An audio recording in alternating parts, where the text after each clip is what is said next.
ونستغفره ونستهديه ونعوذ بالله من شرور أنفسنا ومن سيئات أعمالنا.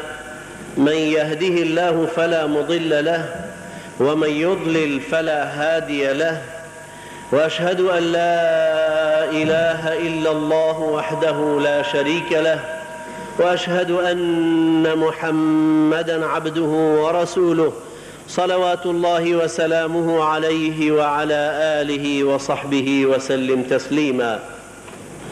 يا أيها الذين آمنوا اتقوا الله حق تقاته ولا تموتن إلا وأنتم مسلمون. يا أيها الناس اتقوا ربكم الذي خلقكم من نفس واحدة وخلق منها زوجها وبث منهما رجالا كثيرا ونساء، واتقوا الله الذي تساءلون به والأرحام إن الله كان عليكم رقيبا. يا أيها الذين آمنوا اتقوا الله وقولوا قولا سديدا يصلح لكم أعمالكم ويغفر لكم ذنوبكم، ومن يطع الله ورسوله فقد فاز فوزا عظيما. أما بعد، فإن أصدق الحديث كتاب الله، وخير الهدي هدي محمد صلى الله عليه وسلم، وشر الأمور محدثاتها، وكل محدثة بدعة، وكل بدعة ضلالة، وكل ضلالة في النار. ربنا اغفر لنا ولإخواننا الذين سبقونا بالإيمان، ولا تجعل في قلوبنا غلا للذين آمنوا ربنا إنك رؤوف رحيم. آمين. لما ويأودو هفتي رابردودا زۆرێکم گلەی و گازەندە و راپۆرت پێدەگەیشت دەربارەی ئەو هێرشەی عەلامیە یەکرێتە سەر ئیسلام لە ڕاگەیاندنی ئیمارەتی ئەملا و لە ڕاگەیاندنەکانی ئیمارەتی ئەولا،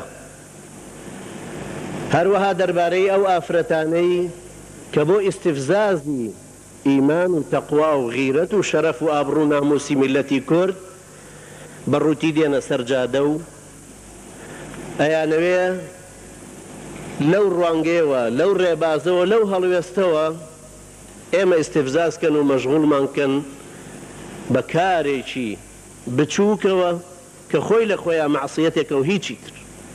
شەڕی ئێمە شەڕی قەترە ئارەقێ نییە، شەڕی ئێمە شەڕی ئافرەتێکی سفور نییە کە پێمان وایە وەکو ئاخر کەس کە بیکەیسیەکی پێ و مقاوەمە ئەکە و ئەوانەی تری سەنگەرنشینەکانی هەڵاتون و ڕایان کردوون، ئەم فقط لەو ڕۆ مقاوەمە ئەکا ئێمە مەشغوڵکە تا خۆشی ڕاکە و ئینسیحابەکە.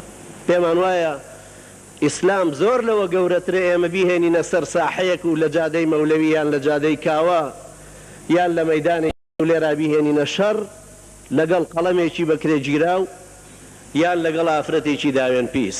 ئیسلام زۆر لەوە گەورەترە. برایانی خۆم، خوشکانی خۆم، مەشغوڵی بینای خۆتان بن، مەشغوڵی نەقدی ذاتی خۆتان بن، مەشغوڵ بن بە دائیرەی خۆتانەوە. ئەوانەی لەسەرتانە نووسن دوو جۆرن، جۆرێکیان بەکرێگیراون و قالەکەی وەرەگرێ، جنێویشتان پێ ببن بە عیباد الرحمن الذين إذا وعباد الرحمن الذين يمشون على الأرض هونا وإذا خاطبهم الجاهلون قالوا سلاما الذين يبيتون لربهم سجدا وقياما. ئەوانەی گوێ ناگرن لە لەغوو لێیان گەڕێنەوانە بە ئوسلوبی قورئان پێیان بڵێنەوە موتوا بغەیظکم، هیچی تر. ئەمما ئەو ئافرەتانەی کە بۆ ئیستیفزاز دێنە سەرجادە بڵێن خوایە هیدایەتی ئێمەش و ئەوانیش بدە، خوایە ئافرەتە محەجەبەکانمان کە قەڵای سەختی ئیمانن کە دڕچی چاوی دوژمنانن سەرپۆشەکانیان بکە بە قەڵای ئاسنین و مەوای ئیمان و باوەشی سۆز، ئەو سافرانە هیدایەت دە بۆ ئەوەی بێن بەرەو ئەم ڕێبازەی ئەمان و خەمیشتان نەبێ لە سەرکەوتنی ئیسلام. ئیسلام ئەمریکا بە هەموو هەیمەنەت و هەیلەمانیەوە ڕوبەڕووی ئیسلام بۆتەوە هیچی دەرەقەت نایە. چ جای ئافرەتێکی سافرە لە مخەلەفاتی کۆمۆنیست، چ جای قەڵەمێکی بەکرێگیرا و لەملا یان لەولا خۆتان بە گەورەتر بزانن لەوە وەرنەوە سەر بینایی ئومەتی ئیسلام.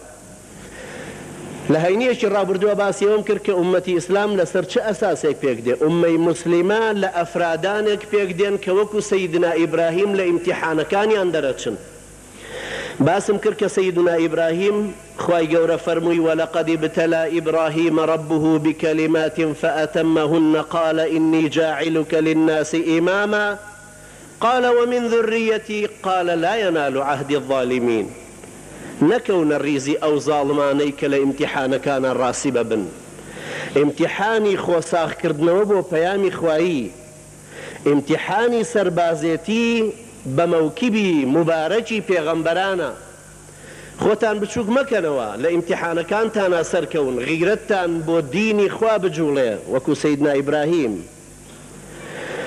لەگەڵ مناڵەکانتان ئیستیعدادی خۆ بە قوربانیدان و ماڵ و منداڵیشتان تیا هەبێ وەکو سەیدنا ئیبراهیم.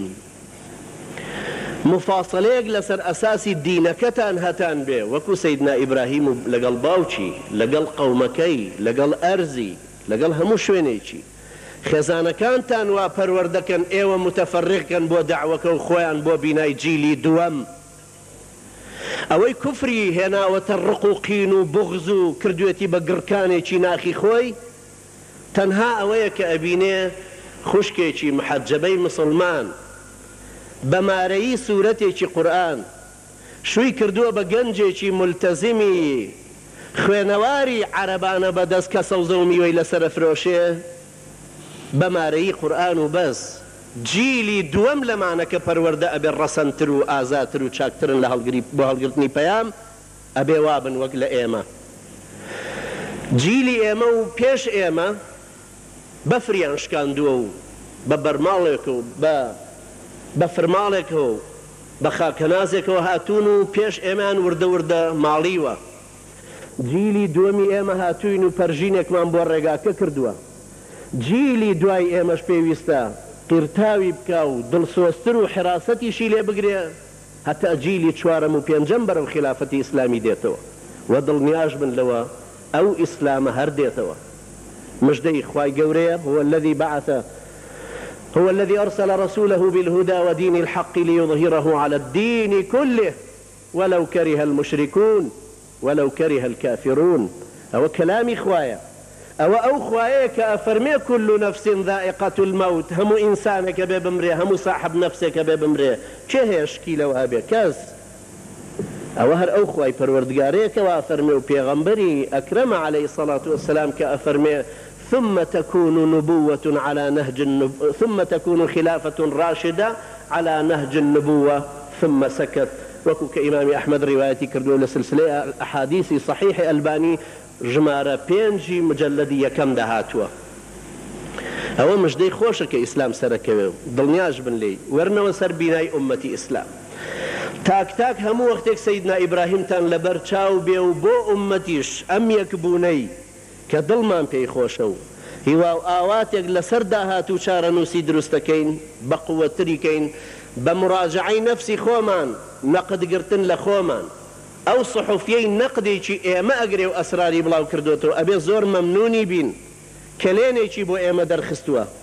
ئەبوایە پارەی بدەینێ بۆی سەحافەتێکی بە جورئەت لە کوردستانە دروست ببێت کە پێی بوترێ سوڵتەی چوارەم وەکو کە لە ئەوروپا هەیە. ئێستا کە سحوفیەک بەو پەڕی جورئەتەوە نەقدی ئێمە ئەگرێ، نەقدێکی بەننا اختراقی سەفی ئێمەی کردووە، ئەسرارێکی ئێمەی دزیوان، خاڵێکی دانیشتنەکانی دزیوە، ئەبێ ئێمە زۆریشی لێ مەمنون بین کە بڵاویەکاتەوە لەو کاتەیە و هەست پێەکەین کە ئێمە کونێکمانتیایە احتیمالە لەوێ مارود و پشک بۆمان بێ. ئەمما سەحافی یەکەم قەڵەم بەدەستی یەکەم هەر گوێی مەدەنێ و با بنووسێ و پارە پێیاکە هەروەکو ئەو کەسانەی کە لەسەر وجودی ئێمە لجوء وەرەگرن لە ئەوروپا وەڕۆن ئێمە ئەڵێن ئێمە مهدد بووین و بزوتنەوەی ئیسلامی، چەکدارەکانیان ئێمان هەڕەشەیان لە ئێمە کردو بۆی بمان کوژن بەپێی ئەم وەثائقانە کە ئێمە خۆشمان نەزانین درۆن. و پۆلیسی ئەوروپیش گەیشتۆتە ئەو قەناعەتانە کە ئەمانە هەمووی درۆن، چونکە هیچ کەسێک نییە قەناعەتی وابێ 1500 بار لە سلەیمانیا تەقێنراوەتەوە و خەڵکەکەی تەهدید کراون ئەوە شتێک نییە کە ئەو خەڵکە عەقڵی پێی نەشکێ و نەزانێت چییە لێیان گەڕێن با کەسابەتی خۆیان بکەن پێشی دڵگران مەبن و ناڕەحەتیش مەبن مجل لەو جەریدەکانیشیان مەکڕن بۆ ئەوەی ڕەواجێکی پێ نەبێ ئەوانەی دەستگای تەنزیمین یەکێک مەسئولی ئیعلامە یەک ڕۆژنامەنووسێ بکرێ بەسە کە ضروری بوو کۆپی بکەنەوە نەک دوو دانەی تر بکڕن و سێ دانەی تر بکڕن ڕەواج بە جەریدەکەش مەدەن ئەما بەنسبەتی ئومەتی ئیسلامەوە کە خوای پەروەردگار ئەمری پێ کردوین کە ئەم نەزەریە ئیسلامە وردە وردە بێتە پێشەوە لە ئێوەدا تەطبیق ببێ ئاحادی ئێوە یەکیەکی ئێوە ئەبێ وەکو سەیدنا ئیبراهیم پەروەردە بێ و خۆی بەرزکاتەوە بۆ ئەو ئاست و مستەوایە پاشان بە گروپ بە هەمومانەوترێ ئومەت ئێوە سەیری قورئانتان کردووە قورئانی پیرۆز وەک زاراوە کە ئومەتی بەکارهێناوە ئەو ئومەتەی بە چەندین معنا بەکارهێناوە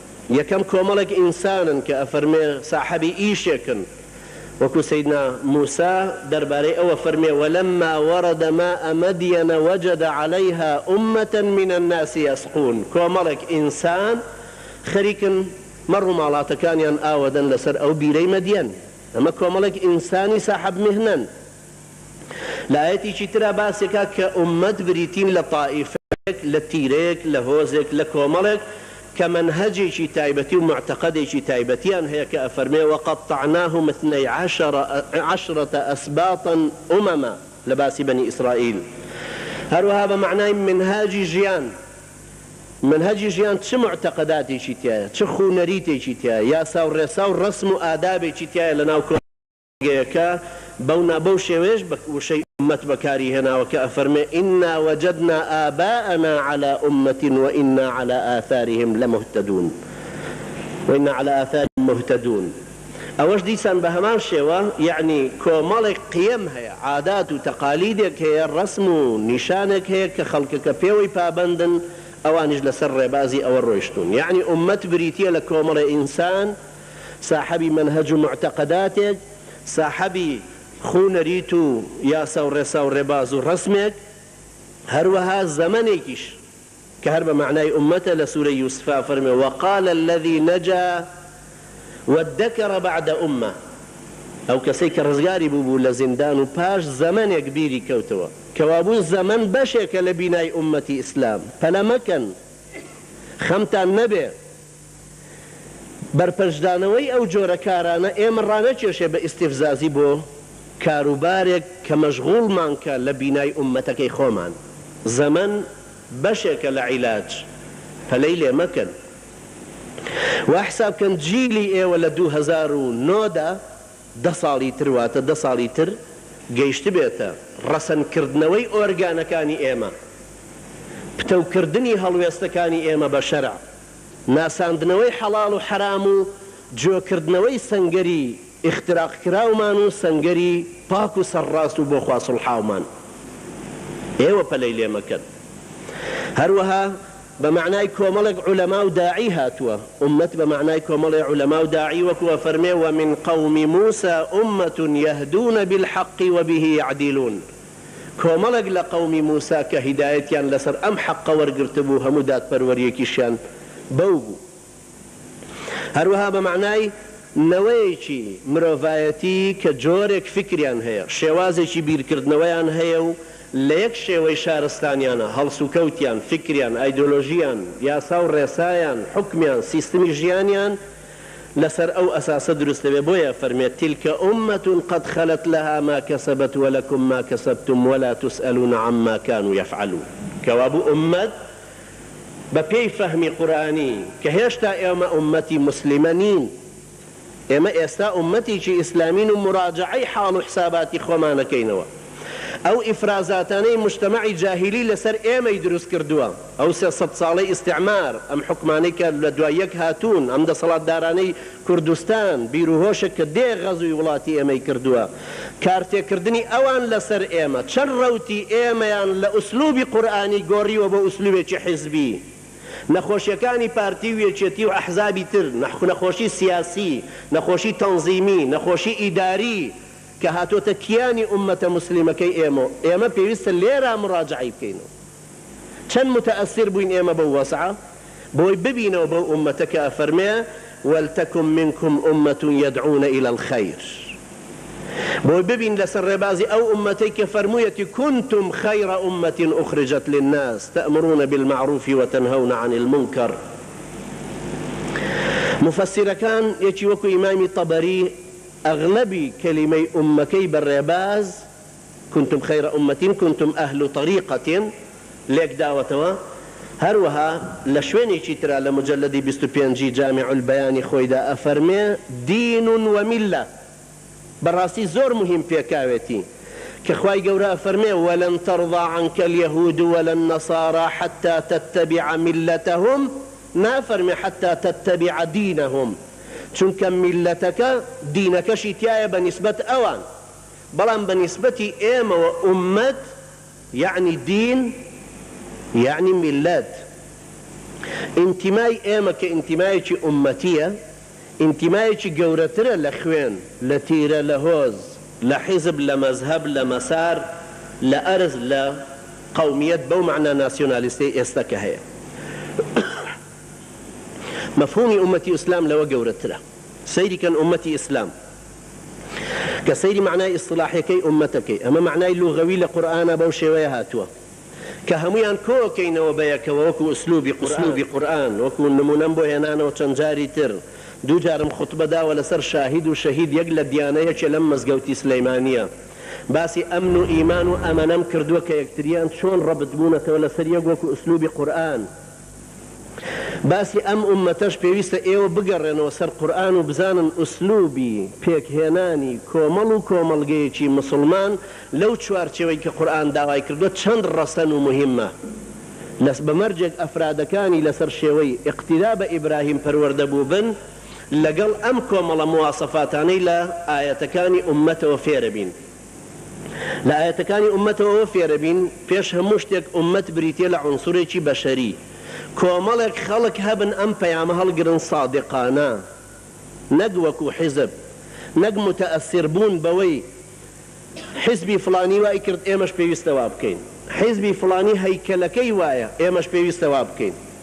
بە پێی ئەحزابی فکری سیاسی و دەستوری و ئیداری غەربی، هی حیزبی غەربی، جاری وهەیە قیادە جەماعیە، 5 کەسە بنە دەستەی ئیدارە و بەڕێوەبردن لەسەرێ. بەڵام لە ئومەتی ئیسلامە شتیوان ڕووی نەداوە، چکە پێغەمبەر عەلەیهی سەڵات وسەلام فەرمێ ئەگەر 3 کەسیش بوون لە سەحرایەکە یەکێکتان ئەمیر بێ.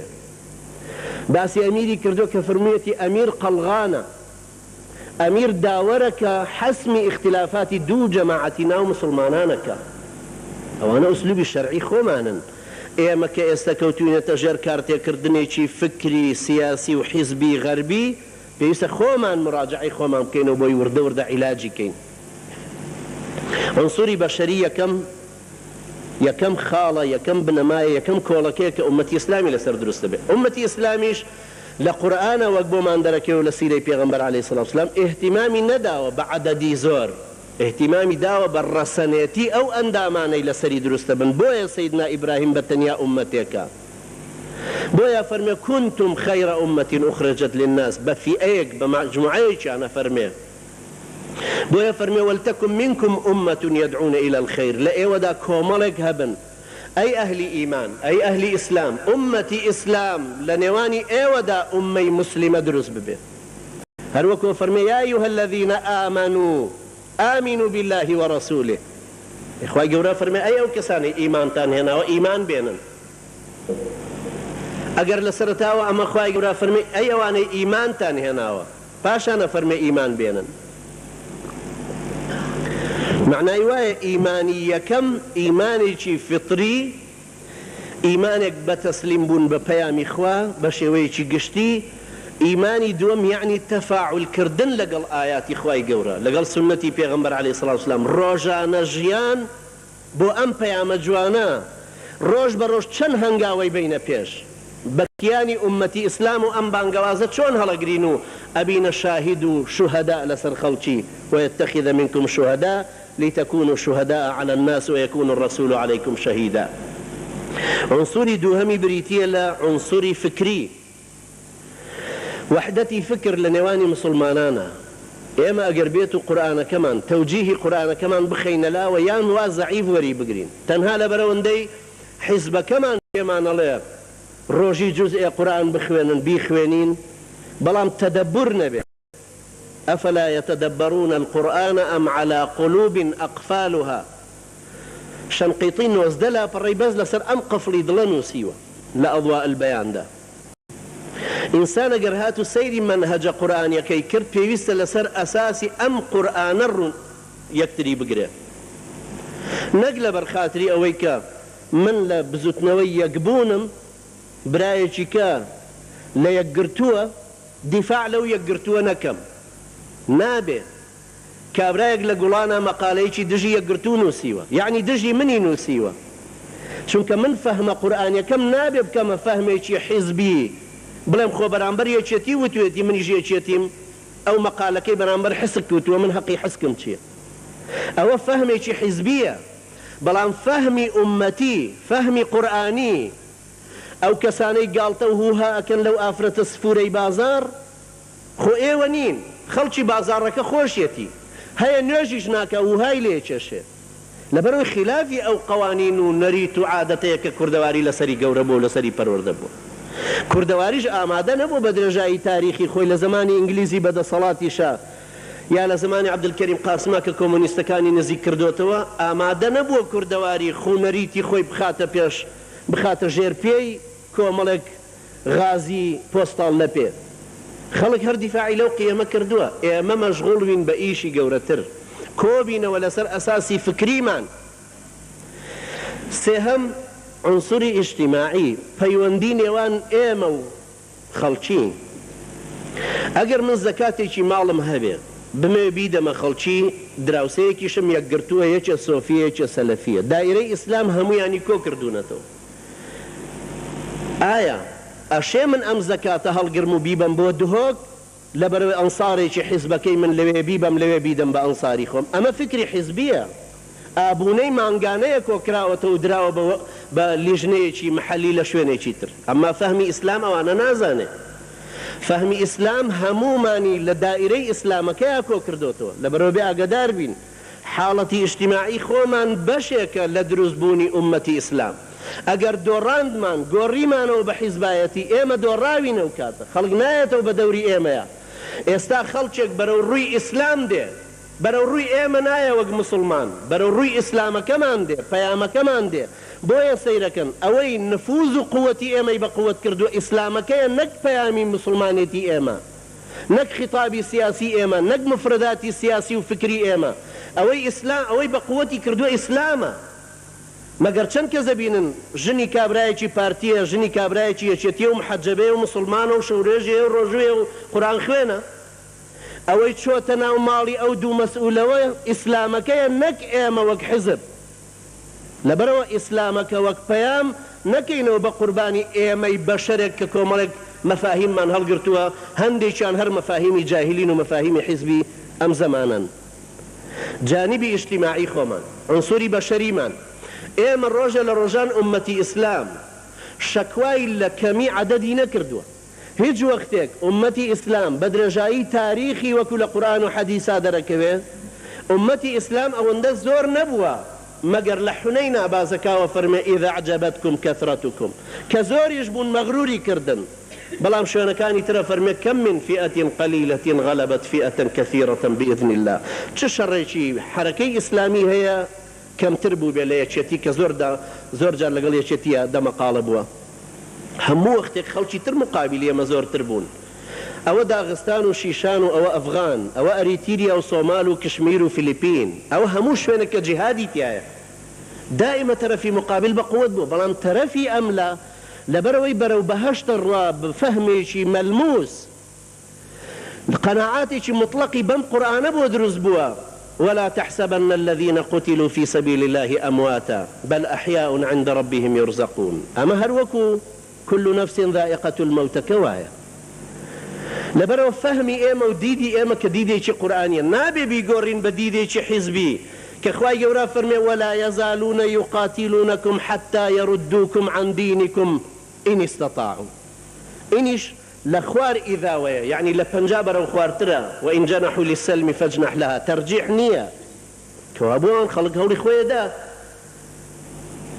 إن يثقفوكم يكونوا لكم أعداء ويبسطوا إليكم أيديهم وألسنتهم بالسوء نتيجة كشيتية وودوا لو تكفرون غربيك بي ولن ترضى عنك اليهود ولا النصارى حتى تتبع ملتهم مشرك كافر إقليمي ومحلي به هرب همان شيء أو حزك أيما تابعي أم قبلي أو نبي عنصري شوارم بريتي العنصري زمان برايا نخو جاري تريشم أم نمونه وتو أيلاموا أجر يشك ملارياي به دكتورك بيستويك قلاجي بونوسي به بيوت بين روجي سيحب بكار بينا حوت روجي بيوست صبر لسر نخوشكي بقري اگر چاوی رشکو پیشکاکا اگر لشی لرزه اگر اشتهایی نماوا اگر برچاوی رشه بکا هلسیت سر پیو لرزه ناتوانه الا بخوی بشتی بگره حلی چی ترینیه الا ناتوانه دو حبه یک و بخوا بوی زمنک کم کاتو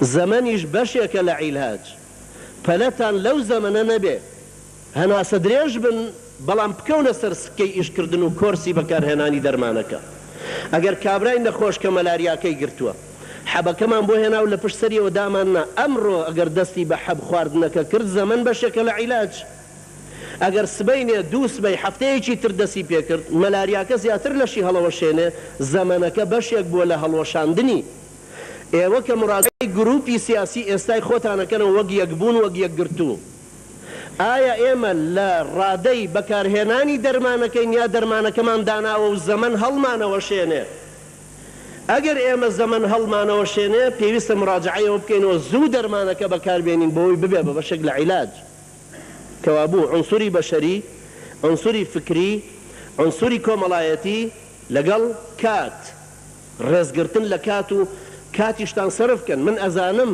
گەنجێکی مسلمان عەرەبانەیەکی پێیە گوڵە بە ڕۆژا فرۆشێ چەند ئیهانەژە کرێ لەسەر ئەو وەزعی سەبریشی گرتووە ساعات 4 ساعات 5 دێتەوە دەرسێ لە مزگەوتە خوێنێ دوایی ئەڕواتەوەی فرۆشێ لە گوڵە بە ڕۆژە فرۆشتنەکەی بەس ئەوەندەی دەستکەوتووە کە قوتی ئەو ڕۆژەی پێیا کردووە بەڵام بەڕاستی ئەمە ڕێبازی پێغەمبەرانە کاتێک کە ئێمە هەموو چاومان لێ ئەو هەموو فەقیر و هەژارەی لەگەڵ پێغەمبەر بوون عەلەیهی سەڵات وەسەلام خۆ ئێمە میزانیەکەی ڕێگانمان لەگەڵا نییە لە 1983 کە بڕیاریدا 13 ملیارد دۆلار تەخسیس بکرێ بۆ حرب النجوم ئەوەی لەگەڵمانان ئایەتەکانن قورئانن حەدیثن خەڵکێک کە دژایەتی ئێوەژەکا وەک فەهمێکی سیاسی لێی مطمئین بن مەلایەکی تابعی پارتی و یەکێتی و حیزبی شوعیش هەمان مەفاهیمی ئەخلاقی بۆ خەڵکی شەرحەکاتەوە هەر بە خەڵکەڵێ چۆن دەستنوێژیانەشکێ هەر بە خەڵکەڵێ صدق کامەیە و وەفا کامەیە و دڵسۆزی کامەیە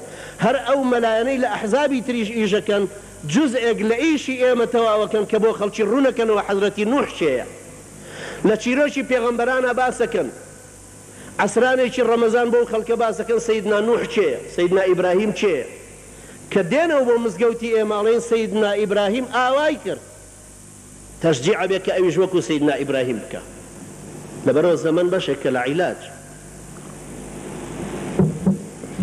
بۆ ئومەتی ئیسلام کە بریتیە لە ئەم تعریفە ئەکەمەوە زۆر بە وردی جۆی لێ بگرن ئومەتی موسلیمە چییە کۆمەڵی خەڵکن پەیامێکی شارستانێتیان هەڵگرتووە ئەم پەیامە بەسوودە بۆ مرۆڤایەتی خۆیان بە پێی مەبادیئی ئەو پەیامە ئەژین ئەیچەسپێنن لە خۆیانە خەڵکی تەماشای ئەوانەکە و پەیامەکەیان لێوە ئەبینێ هەتا ئەو ڕۆژەی ئەم سیفەتی پەیامە هەڵگرن ئەبنەوە بە پێشەوای مرۆڤایەتی و ئەتوانن بێنەوە پێش بۆیە عومەری کوڕی خەتاب ڕەزای خوای لێبێ وەختێک کە شەرحی کردووە کە كنتم خەیرە ئومەتین أخرجت للناس چۆن شەرح کردووە فەرموویەتی لو شاء الله لقال أنتم فكنا كلنا ولكن قال كنتم في خاصة من أصحاب رسول الله صلى الله عليه وسلم ومن صنع مثل صنيعهم كانوا خير أمة أخرجت للناس يأمرون بالمعروف وينهون عن المنكر سيدنا عمر فرمي خواهي قورة فرمي كنتم ايوبون اي تواني بي فرمي ايوان بەڵام مەبەستی ئەوەیە کە ئەو خولەسە ئەو مەجموعە سابقە یەکەم کە بە دەوری پشتی پێغەمبەرەوە بوون عليه الصلاة والسلام ومن صنع صنيعهم مثل صنيعهم ئەو کەسانەش کە لەسەر ڕێبازی ئەوانە ڕۆنەوە بە فەهمی ئەوانەوە بە ئوسلوبی ئەوانەوە کۆ ئەبنەوە مەگەر نابینن ئێوە هەمووتان لە سیرای خوێندووتانە پێغەمبەر عليه الصلاة والسلام ئەو گەنجە مسلمانە جوانانە ئەو پیرانە کە ئەهاتن ئیسلامیان وەرەگرت هەمویانی کۆ کردەوە لە ماڵێکە لە ژێر زەمینێکە بە سڕی بە دزیەوە بۆ کۆیەکردنەوە بۆ نەیە فەرموو هەر یەکەتان لە ماڵی خۆیان بێ و بە دزیەوە دێم پەیامەکەتان پێگەێنم منشورتان بۆ بڵاوەکەمەوە ئەی فەرموو بە یەکەوە لە ماڵێکا بن بۆ ئەوەی ئیحساسی جەماعیان بۆ دروست ببێ بۆی هەست بکەن کە یەک گروپن و لە ژێر فشاری جاهیلیەتە ئاژین بۆی بزانن چەند دڵسۆزی یەکترن یەکێکیان کە پاروێگە خوا بەشی براکەی خۆی لێ بدە بۆی بزانن ئەگەر خطورەتێک ڕووی تێکردن یەکیان خۆی بە قوربانی ئەوی تر بکە بۆی ئەوی تر بمێنێتەوە بۆی گیانێکی ڕوحیان بۆ دروست بێ لەگەڵ یەکا کە بە جەماعیەژین ئێوە لەبەرەوە پێویستە ئەو هەستە بکەن کە ئومەتی موسلیمە یعنی چی ئەوانەی کە دێنە ئەم مزگەوتە نوێژەکەن خۆ هەمویان ئەهلی یەکبوون نین هەمووی ئەهلی یەکبوونن وەک حەزی یەکبوونی کاروباری مسلمانان بەڵام وەکو حیزبی یەکبوون هەمویان حزبی یەکبوون نین بەڵام حەزیان لە مەفاهیمی ئومەتی محەممەد عليه الصلاة والسلام لەبەرەوە برایانی خۆمە زۆر هەوڵ بدەن لەوەی کە ئومەتە ئیسلامیەکەتان بەم فەهمە بۆ دروست ببێ بەو تعریفەش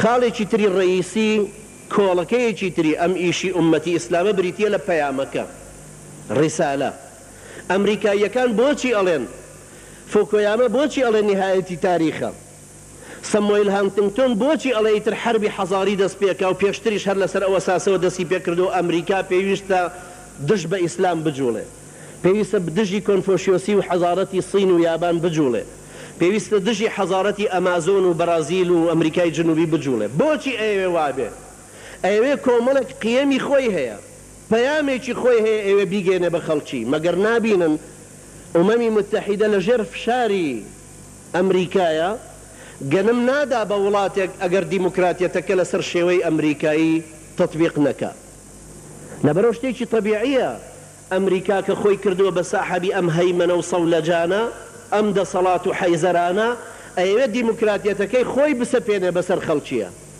لەبەرەوە پەیامێکی پێ هەڵی گرتووە ئومەتی موسلیمەش بۆیە کەوتووەتە بەر شاڵاوی ئەوان لەبەرەوە ئومەتی ئیسلام پەیامێکی پێ لەگەڵ ئەوانە هەموو شتێکی جودایە لەگەڵ ئەوانە جلوبەرجیشی جودایە لەگەڵ ئەوانە شێوەی دانیشتنیشی جوایە جگە لە شێوازی بیرکردنەوە و تێڕوانینی بۆ گردون و ژیان و مرۆڤ بۆ بزاوە مرۆڤایەکان و گۆڕانکاری کۆمەڵایەتی و بۆ هەموو شتێکی تر کە دیدی مرۆڤایەتی ئەیگرێتەوە لەبەرەوە پێویستە ئەو پەیامەی کە هەمانە وەکو عەتایەک ئەدرێ بە خەڵکی ئەبێ ئومەی موسلیمە وا شەرح بکرێ وا حاڵی بکرێ لە مێشکی هەمومانە کە حەق تەنها ئەوەیە ئیسلام شەرحی کردووە حەق هەزار جۆری نییە درۆ ئەو شێوەیە کە ئومەتی ئیسلام شەرحی کردووە و بەس ڕاستگۆیی و وەفا و ئەخلاق بریتیە لەو شێواز و تعریف و پێناسانەی کە ئومەتی ئیسلام کردوێتی و بەس لەوەش سەوابیتێکی دینمانە و لێی ناینە خوارەوە معقولە ئەمڕۆ پێی بڵێم درۆیە سبەینە بڵێم چاکە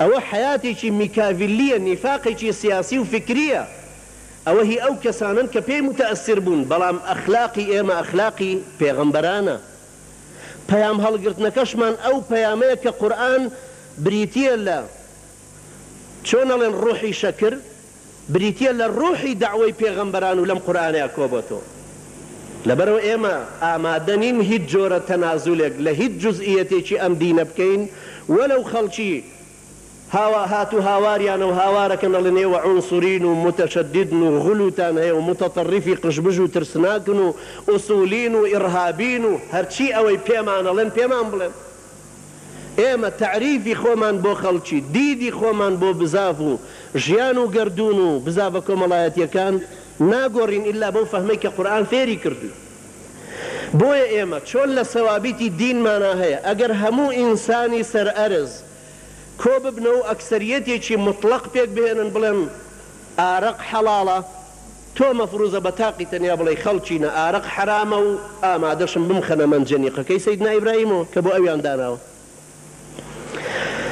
خاڵێکی سێم پایەی سێمی ئومەت دروست بوون ئەو عنسورە بەشەریە ئەو کۆمەڵە مرۆڤەی ئەم پەیامیان هەڵگرتووە کە ئێوەن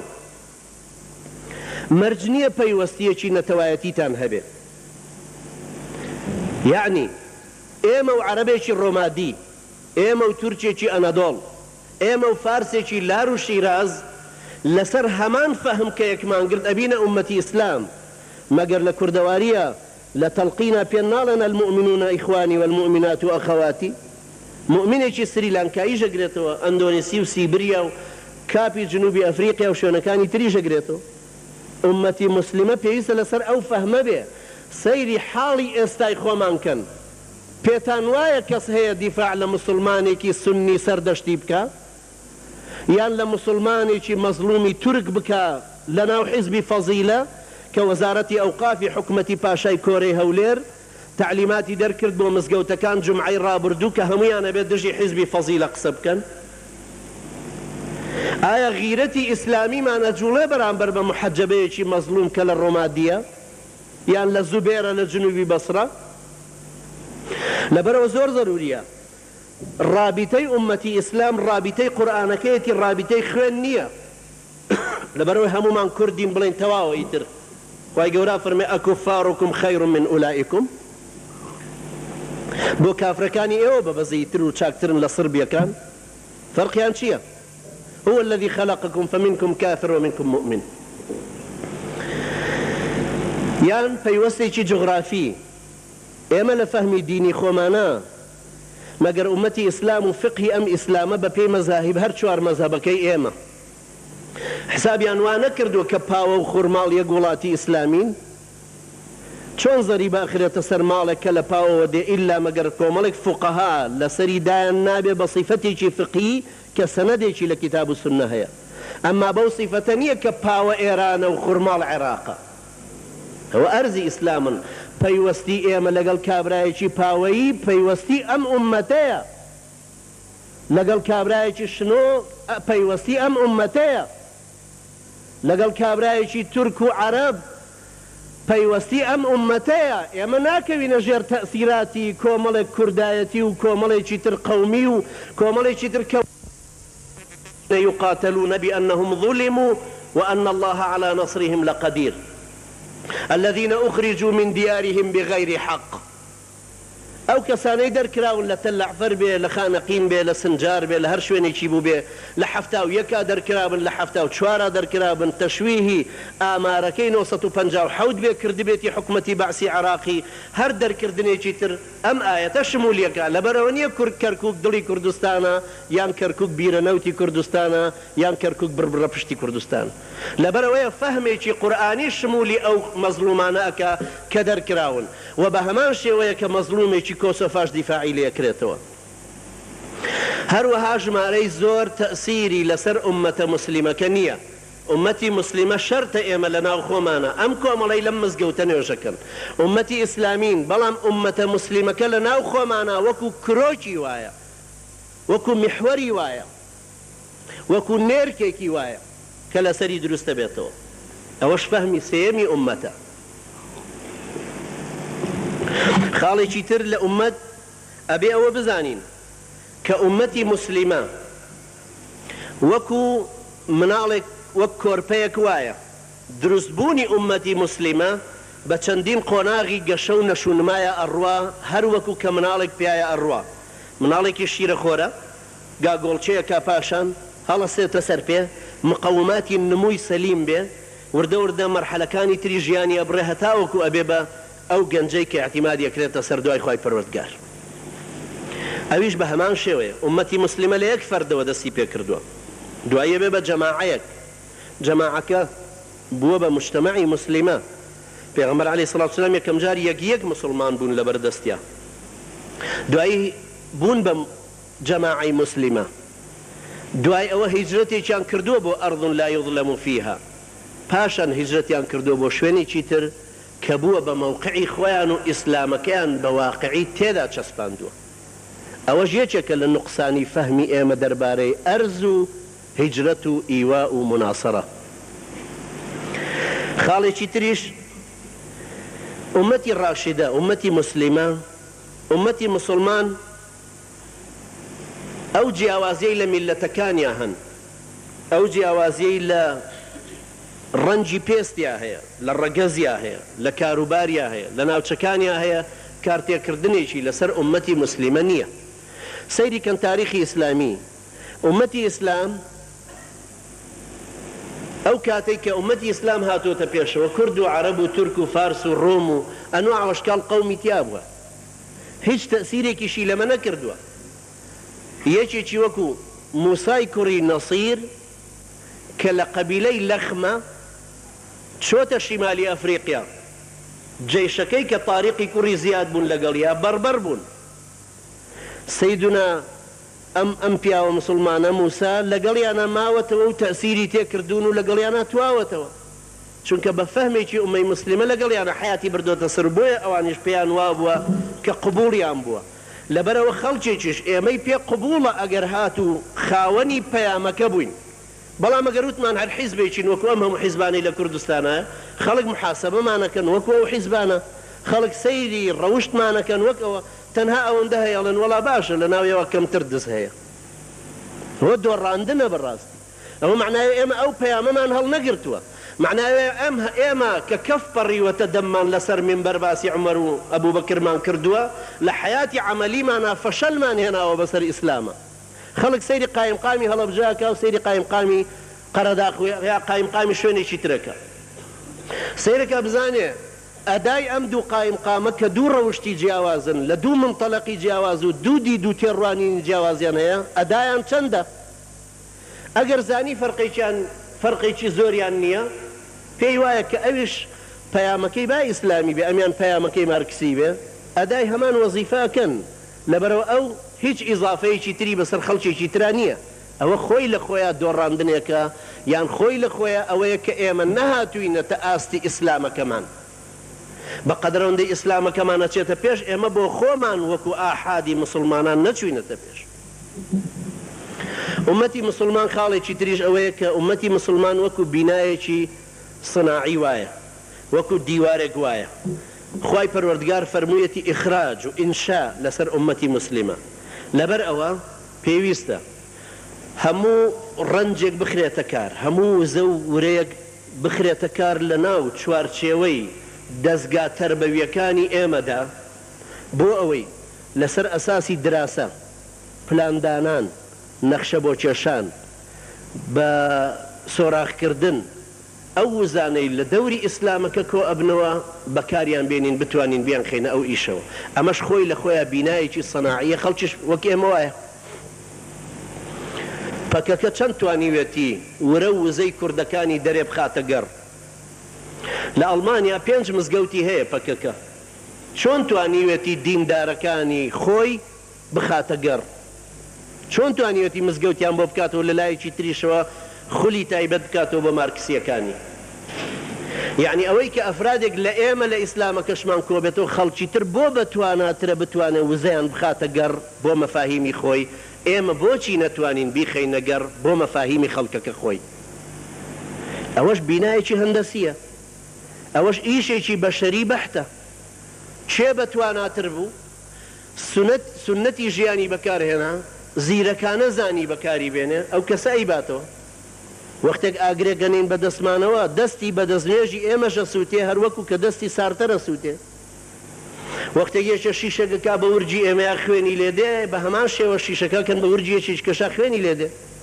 من کەمە لە نەزانم بکەومە ناو ئاوە ئەخنچێم، هەروەکو کە کابرایکی کۆمۆنیستیژمە لە نەزانێ ئەخنچێ. سنەتی ژیان مسلمان بوونی من معنای وانیە ئیترە بێ خوا لە هەموو شتێکی ئاسەرم خا. تەعلەمونە کەما یەعلەمون، ئازارتان دێ وەکو ئەوان ئازاریان هەیە. فەرقەکەتان چیە؟ تەرجونە من الله ما لا یەرجون. بەڵام ئێوە هیوا و ئاواتێکتان بەخوا هەیە کە ئەوان نیانە. ئەوەیە جیاوازیەکەمان. لەبەرەوە ئەبێ زیرەک بین لەوەی حساباتی پێویستی زەمنمان، پێویستی مەکانمان، پێویستی زەمنمان ئەم قۆناغەی دوای یەکبوون چی داوا ئەکا لە ئێمە؟ پێویستی مەکان، شارباژێڕێک چی داوا ئەکا لە ئێمە؟ قەرەداخێک، برادۆستێک، شوێنێکی دوور چی داوا ئەکا لە ئێمە؟ هەر قەزی ئەخلاقیەکەی و کردنەوەی مزگەوتێکە.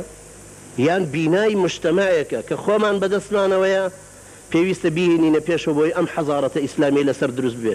شکی شیتیانیە ئەوەی سەمۆیل هانتینگتۆن وتوێتی سراعی حەزارەتە لە سلێمانی و هەولێریش. یعنی خەڵکێک ئیحساسی وایە کە ئێمە غەریبین، ئێمەش ئیحساسمان وایە ڕەگ و ڕیشاڵمان بە تاریخی ئومەتی ئیسلامە درێژ بۆتەوە بۆ سەیدنا ئادەم. خەڵکێک پێی وایە ئەو فکرە سکولەرستی کە هێناوێتێ وڵاتەکەەوە فکرێکی ڕەسەنەوە بۆ گۆڕانکاریە و لەگەڵ تەوژمی گۆڕانکاریە جیهانیەکانە گونجێ، بەڵام ئێمە بربەستێکین لە ڕێیە. لەبەر بە هەمان شێوە ئەو خەڵکەش تەماشای ئێمە لە ڕوانگەی خۆیەوە کاتەوە کە ناکۆچی لەگەڵ ئێمە هەیە، بەڵام ئێمە هەروە تەماشای خەڵکمان کردووە کە وەما ئەرسەلناکە ئیلا ڕەحمەتەن للعالەمین. بەردەوامبوونی ئومەتی مسلمان ئەو بەردەوامبوونەی پەیوەستە پەیوەستیەکی ڕاستەوخۆ بە هەڵگرتنی پەیامەکەوە.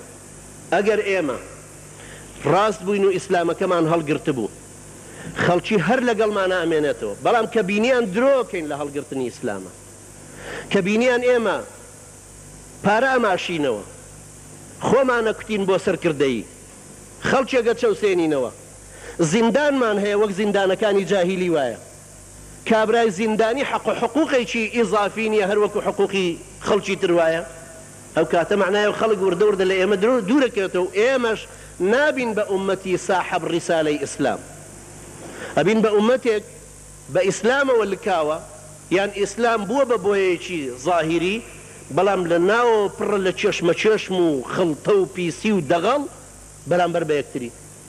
خەڵکی چاوی هەیەوە بینێ هیچ کەسێک نییە زوعفی ئێمە خۆمان نەزانێ، ئەو دوولایەنەی بوون بە یەک لەگەڵ یەکگرتو، هەر هەمومان چاومان لە زوعفی خۆمان و لە نقطەی قووەتی خۆمان هەیە، بەڵام ئازایەتی و زیرەکی لەوەیە کە ئێمە بەردەوام خەریک بین زوعفەکانمان بە موازەناتی قورئانی ڕاستکەینەوە.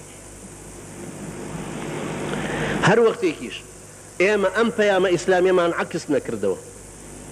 برایەک کە وەزیرە خەڵک سەیری وەزارەتەکەی وەزیرێتی ئەو وەزارەتەکەی ئەوەکە لەگەڵ وەزارەتێکی ترکە لە تەنیشتێوێتی، خەڵک سەیرەکە بزانە تا چ ڕادەیەک ئەمە ئەدای وەزارەت ئیشی وەزارەتەکەی کردووە لە منتەلەقی فەلسەفی خۆیەوە، لە سلوکی خۆیەوە. ئەو کاتە خەڵک حەزەکە ئەڵێ وەرن تخوا وەرن دە وەزارەتی تر وەرگرن، وەرن ببنە مەسئول لە فڵان شوێن. بەڵام ئەگەر ئێمە نەمانتوانی پەیامی ئیسلامەکە هەڵگرین ئەڵێ تخوا فەرقی ئێوە و یەکێتی چییە؟ کاکبایەکێتی بێتەوە کارەبامان بۆ بێنێ. یعنی ئەو کاتە ئێمە مشکلەکەمان هاتۆتە سەر بوونی کارەبا یاننا، بەڵام خەڵکێکی باوکانی ئێمە نەک باپیریش لەبەر چراوک دانیشتون، بەڵام قیەمی ئیسلامیان پاراستووە، چراوگیش داریانە هێنا بە تەڕی لولیانە داودایانە نا بۆ زستان کە وشکە بووە وەکو سیواکی لێ هات ئاگرێکیان پێوە نابوو بە چرا فتیلەش نەبوو زەمانە، بەڵام دزی کەمتر بوو لە ئێستا. لەبەرە کۆمەڵی خوونەریت لە دینەکەەوە وەرگیرابوون خەڵک پێوەی پابند بوون. هەروەها دائیرەی ئەم ئومەتە ئیسلامیە بەچی قیاسەکرێ؟ بەوەی کە دەنگمان گەیشتۆتە کوێ، دەستمان گەیشتۆتە کوێ.